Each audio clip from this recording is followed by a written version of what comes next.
It's race day. How are we feeling? Excited, nervous, but mostly a little bit scared, yeah. What are you scared of? Not being able to finish the race and getting injured, if I'm being honest. What are you really scared of? That's a good question. There's no reason for me to run a marathon. In fact, I have every excuse in the book to not run one. For starters, I'm bad at running. The average global time it takes for someone to finish a marathon is around 4 hours and 30 minutes, which comes to about 6 to 7 minutes per kilometer. And my usual pace, 7 to 8 minutes per kilometer. That is not great. On top of that, I'm a broken man. Here's me confessing to my physio that I'm planning to run the marathon with an injured knee. What's the biggest run you've done recently? Probably 7 kilometers. And here's my physio using the entire session to explain why that's the worst idea ever. Because it's not just that one injury. So I've twisted my ankle, got my ACL torn multiple times, I've broken my hand, I've almost split my eye open, I've got asthma. You get the point. But if injuries aren't the issue, then it's my weight. I have long struggled with it. Just take a look at this chart. I've tracked my weight over the last 10 years and it's a roller coaster. I gain some weight, shave it off, gain some more, shave off, and gain it back again. And right now, I'm on the heavier side, which really isn't ideal for long distance running. But perhaps the worst of it all is that I don't really have a blueprint to be a runner. Let me explain. So when I first moved to Australia, I was at this job and I was finishing up late there. It was 4 a.m., it was dark, it was rainy, and basically I needed a cab ride to go back home. Now, I eventually did get that cab ride, and it was a South Asian man who picked me up. Lucky for me, and kind of him, to do so at 4 a.m. But after a little while, we stopped at a red light. And almost immediately we saw around 8 to 10 runners just whiz past us. The cab driver just looked at it and looked at me, and he just said 2 words: mad people. It's almost as if he couldn't believe what he just saw with his own eyes. And I agreed with him, but almost immediately I thought, why did I agree with him? I mean, what was so crazy about the fact that there were these people running at 4 a.m. in the rain during a weekend? And that made me think that both myself and the gentleman who was driving me home, we both grew up in an environment that really didn't promote the whole idea of running as a fitness or a hobby. I mean, I grew up in Bangladesh, but of course things are changing now. I see a lot of runs that take place there. But back when I was growing up, we had other sports like cricket and football, which obviously I played a whole lot of. But running or even taking care of yourself as a means of fitness or hobby just never really existed. And once you consider all of what I just said, I really shouldn't be running because that really shouldn't be my thing. And that just makes me want to do it even more.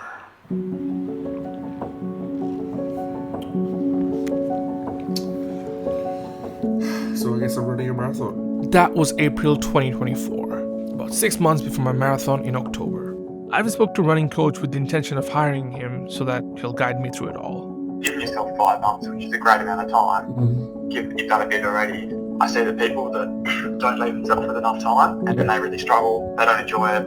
Give yourself more time. Enjoy the experience. Enjoy the journey of getting to the race in a healthy position, being really fit, being strong, rather than just trying to scramble last minute to piece it together and struggling really and finding. Now, in an ideal world, I would have planned everything properly. I would have hired the coach, trained well, got everything sorted, and prepped for the run with proper planning. But I've got a friend that I need you to introduce you with. It's a bit of a side point, but I think I self-sabotage a lot. I don't know if others can relate to this, but it's like, okay, I'll build myself up towards something, and then I'll break myself down. But then the thrill of building myself up again feels a lot more fun than just doing it. So when things are going right, I think I self-sabotage so that I can feel the thrill to get back up again, which is messed up. And I think I'm kind of doing that for this marathon as well. So I'm kind of scared because One of the reasons I took up running was so that I could mitigate all my bad habits, including procrastination. But it seemed like it was the bad habits that was seeping into my training. Days turned into weeks, weeks into months, and I just didn't train. But enough was enough, and I had to move.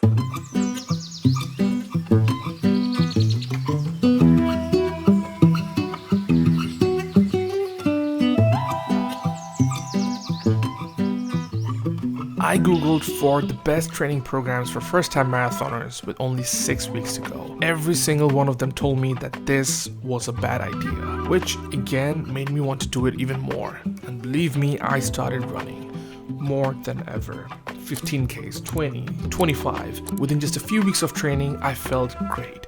I was racking up the numbers and pushed myself just hard enough so that I didn't get injured. It was all falling into place, especially with the support of my wife and daughter. I was running every day, hitting the gym, eating right, sleeping well, repeat. But as we know with these things, man plans and God laughs. 2 a.m. Just woke up because I had a really bad case of indigestion, so I'm not gonna go for my run tomorrow morning. It's supposed to be a 30K, the last 30K before the race, so I don't know what I'm gonna fit it in. So it's been a few days since the food poisoning incident, and I feel a lot better today.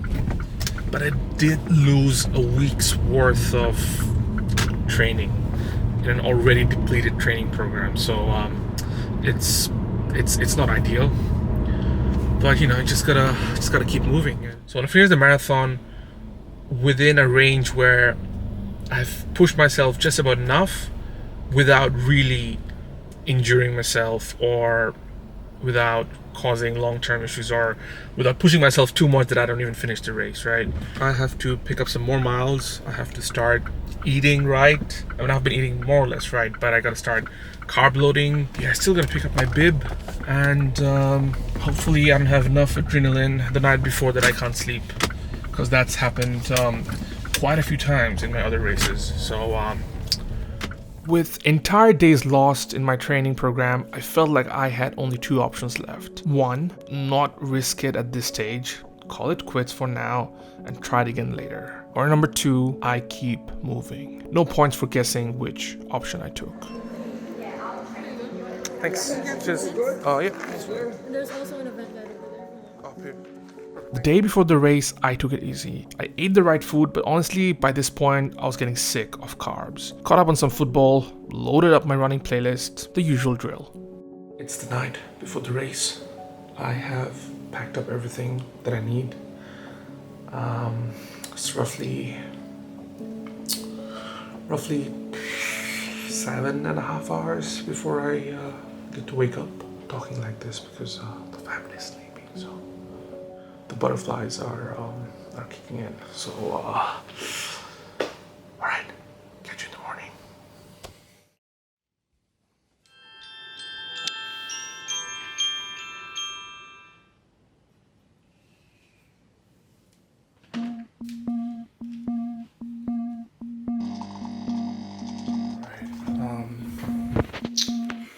This is it. My strategy is simple. My first 10K is going to be my warm-up. Then I'll do another 10K at the start of the race. Then 15K is probably going to be main hurdle. And then I'll have another 7 kilometers to finish it off. So, 7, 6, 5, 4, 3, 2, 1.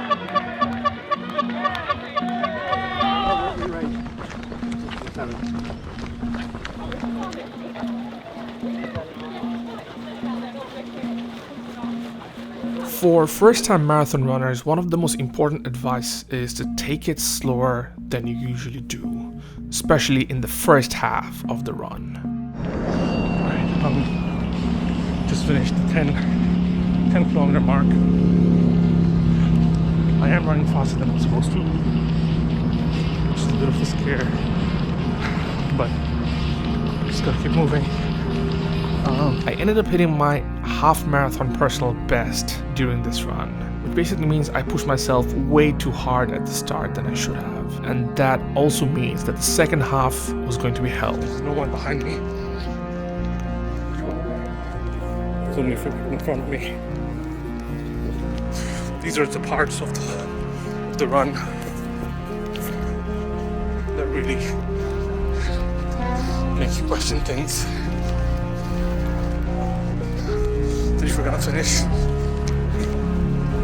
especially you versus you at this point. I kept reminding myself that I had to take it easy, I had to keep hydrated, and I tried pacing myself.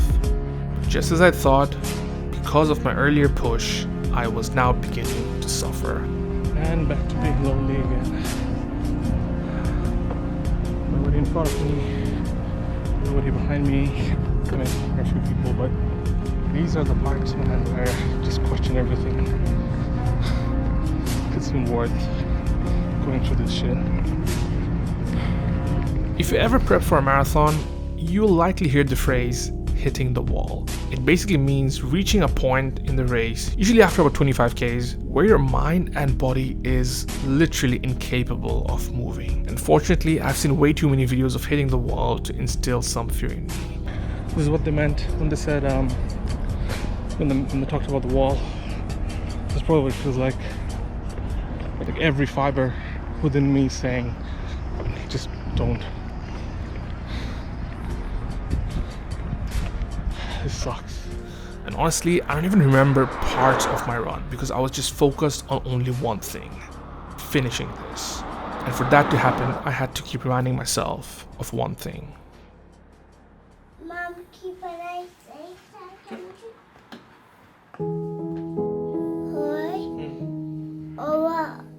Or baby,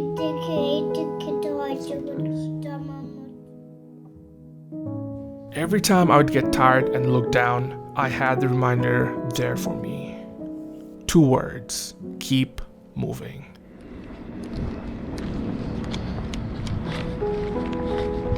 We'll all die one day, but we're not dead yet. Nobody cared if I didn't finish this. In the grand scheme of things, none of this really matters. But at that moment in time, it mattered to me. And that's what I was scared of. Letting myself down. And I just couldn't let that happen. Alright, picking up the pace now. It's close to 40 kilometers. Let's do this.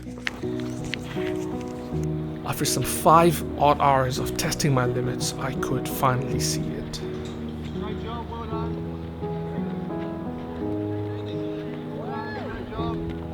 Keep going! You're there!